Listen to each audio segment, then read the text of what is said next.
Hello everyone, welcome back.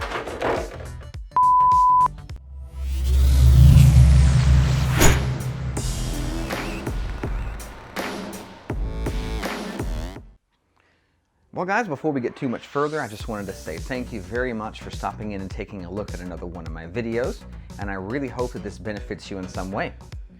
Now with that out of the way, what you see in front of you is in fact the Traxxas Chevy C10 drag car. Just as promised, I'm going to show that to you today. Just like in all of my videos, I do like to start with the controller. This is the Traxxas TQ controller with the Bluetooth capability. Now, there's one small change in this controller. The toggle switch that is usually located here, this red switch, is no longer a switch, it's actually a button. This is the activation button for the launch control feature they are advertising. The body is, of course, the licensed Chevy C10. This does feature molded details such as the grille, headlights, and rear wing. Looking closer at the body, there is no taillight assembly for this model, so maybe that will be an upgrade at a later date. The rear drag wing in this model does appear a little short at 2 inches, but because it's a molded wing, maybe there'll be some upgrades from aftermarket manufacturers. The electronics in this model are the traditional VXL3S ESC, the 2075 servo, a receiver with TSM, and the 3500 kV brushless motor that's traditional with the VXL models.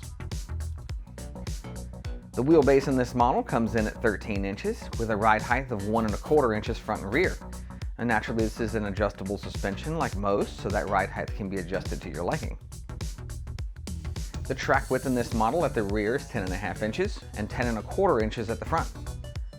Looking at the front end, you can see this is mostly carbon composite materials, including the shocks, but they have given adjustable turnbuckles for camber and tow. Looking at the rear end of the model, you can see it's much the same as the front with carbon composite materials, including the shocks. They have the same adjustable turnbuckles for the camber.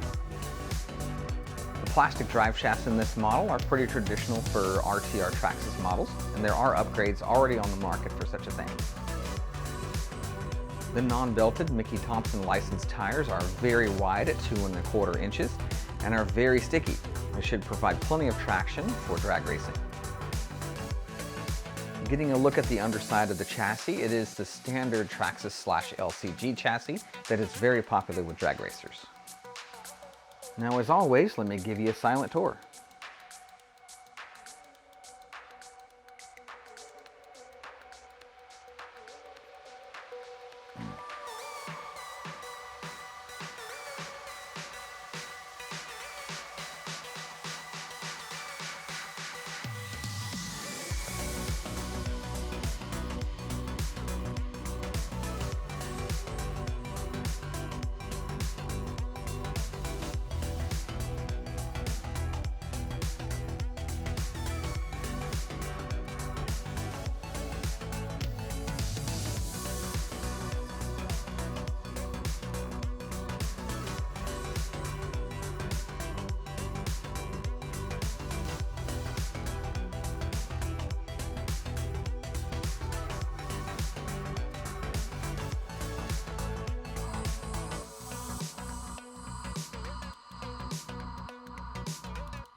Well guys, if you've enjoyed taking a look at the Traxxas Drag Slash, make sure that you like, subscribe, and don't forget to hit that bell.